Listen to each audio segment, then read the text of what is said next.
Tässä on lähdemateriaalin osa 25, rakkaustarina T ja E, suru ja kohtaaminen käännettynä sana sanalta ja tarkasti englanniksi.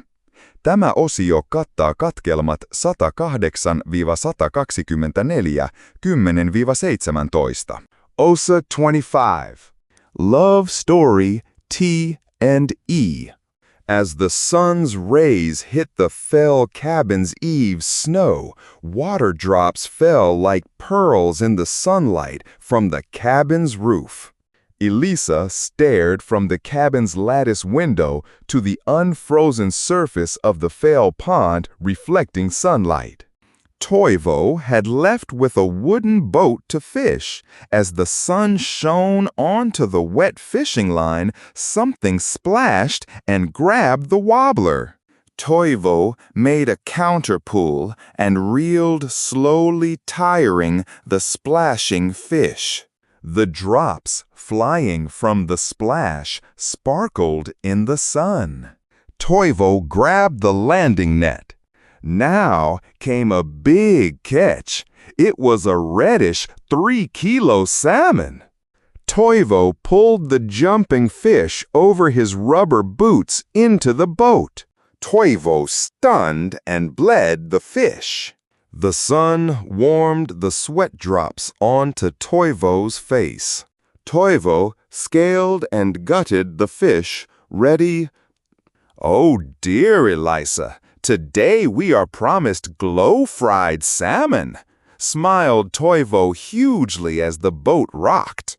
Elisa stared at the pond with a smile on her lips. "It looks like Darling caught something." Suddenly, Elisa's head started to hurt. "Oh no, they are coming again." Elisa's eyes' pupils dilated to a horrific sight. The sky was suddenly black. Only the dim, like screaming stars in the sky would have reflected onto the shore of the black and dark pond. It was autumn, suddenly, and the trees cast scary shadows onto the cabin. "Toivo, surely you are not at the pond." Toivo. While Toivo was at the pond, Toivo woke up from the boat, which was starting to sink into a pond looking like a black eye. "Toivo, kree!" Toivo lifted his tired and confused gaze to the pond. From there rose some huge creature. It was a whale-sized pike. This pike had 5 writhing eyes on both sides of the face. The huge bog dog, pike, opened its saber-spiked maw and came towards the boat. On it rode a creature possessing some rotted white body, which looked truly disgusting. It had gills along bodies, and the white eyeballs only stared in his rotting face. When it opened its mouth, it was like a falsetto from hell, that scream which it let out. In his hands, he had a spear made of human thigh bones. Toivo spun the boat around and splashed into the darkness and started sinking into the depth.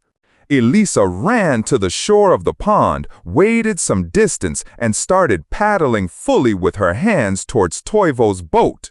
The water was terribly cold, and from below rose onto Elisa's skin creepy, icy bubbles, which made Elisa shiver and get goosebumps. Suddenly, she felt something creepy. Something sucked her into the black pond, diving underwater. Elisa felt how the saber-like teeth of the slimy pike started piercing her from everywhere. Elisa woke up from deep hypnosis from the doctor's armchair to the snapping sound of fingers. "Elisa, wake up! Wake up, Elisa!" As Elisa's consciousness returned to reality, she saw Dr. Peter moving a pen light on Elisa's eyes. "Stop!" Elisa moaned. "What did you see, Elisa?" Elisa said those same nightmares, uncertainties, always snatched Toivo from me. This time it was a pike. "A pike?" said the doctor. "Interesting." "Again, a beast. Do you remember when last time you saw Toivo turn into a werewolf and start eating himself?" thought Peter in his mind. "Elisa, we are at the point of a breakthrough in this fear of yours." Elisa rolled her eyes and saw behind the white-coated Peter in the dim room a tall man dressed in a black tuxedo whose face distorted in many different directions. On his chest was a black rose. Eliza screamed, and the hallucination or vision disappeared. Peter gave a glass of water and a tranquilizer to Eliza. From Toivo's death, it was already a year. Toivo had slept, worn out by cancer away. Elisa reminisced Toivo's last words.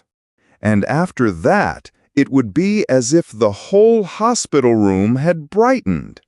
And Elisa saw a vision of Toivo on the hotel's grass yard, in front of which came a huge, beautiful fjord, which tall mountains covered majestic with their tooth peaks, from which snow melted as streams into the fjord from hundreds of meters of heights. Elisa smiled in squeals of joy. "Do you see all this, Toivo?"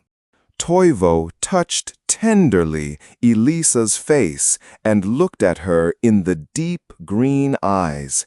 "Yes, I see everything. I see life and love from your face and your eyes." "Yes." Elisa had tears of happiness flowing on her eyes, and they kissed, feeling the cool mountain wind caressing at the same time their faces. "Elisa," Elisa said, "Peter." "Sorry, I sank into memories, doctor." Elisa discussed with Peter for a long while, in the light of the desk lamp. "Must go." When leaving the hospital, Elisa walked along the autumnal street.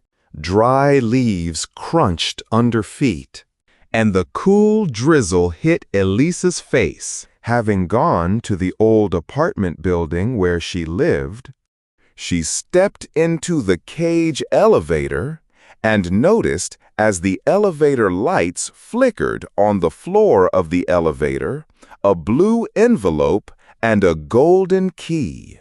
Eliza picked them up from the cold floor as the elevator creaked upwards. At the same time, when she touched the key, Elisa saw a white horse riding in a bright cloud, and on it rode a figure who shone like the sun, and he had many crowns and a staff in his hand. "Elisa, are you coming or going?" blurted a voice as Elisa startled. It was the neighbor's old lady. Going home, Elisa held the cage door open and let the lady into the elevator. "Blessings, Elisa, the White Riders are coming." At the same time, the elevator door closed and started moving downwards. White Riders thought Elisa walking along the corridor where wallpapers hung from the walls. A cockroach scurried on the floor. Elisa arrived in front of her building's apartment number 711 and opened the door lock and put it still from the inside with a padlock on the latch.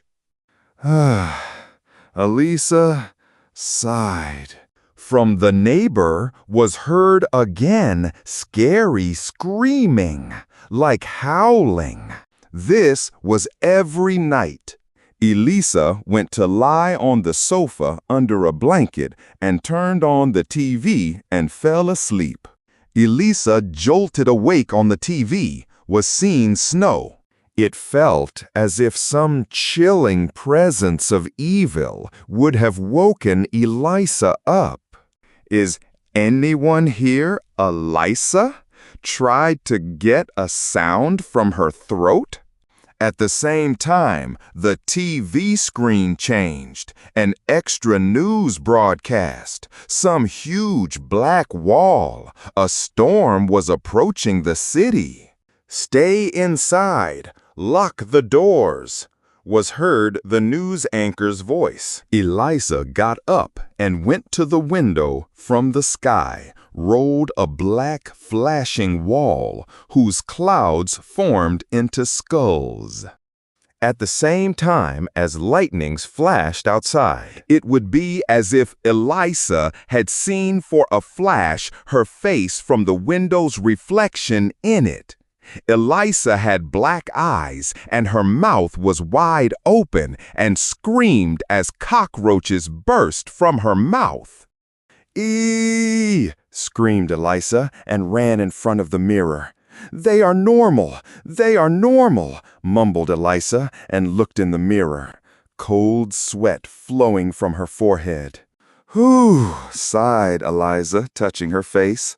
"They are normal." At the same time, a lightning flashed, and it would be as if behind Elisa, by the grandfather clock in the darkness, had been some black-hooded figure who hissed, and from under the hood showed moist antennae. Elisa screamed from terror and turned and saw only the old grandfather clock, which ticked. Now it was enough. "I am going out." Dressing her black hoodie on herself, in which was a white cross, she put the envelope she found and the key between her grandpa's old Bible. "I am leaving to the old church." Elisa climbed from the backyard balcony along iron ladders. As lightnings flashed into the backyard park, the park was autumnally black and wet. The paths were filled with rotting leaves. It rained water. Elisa put the hood on her head, and walking the park's path, she literally felt when in her body throbbed fear states. "What is this?" In the forest pulsated red light. They were those hairy creatures which were bony, and around them was a pulsating red aura. They scampered like ants onto the branches of a big tree upon seeing me. The tree looked like a hairy hand which those creatures covered. It pulsated red fear, state-causing pulse-like light.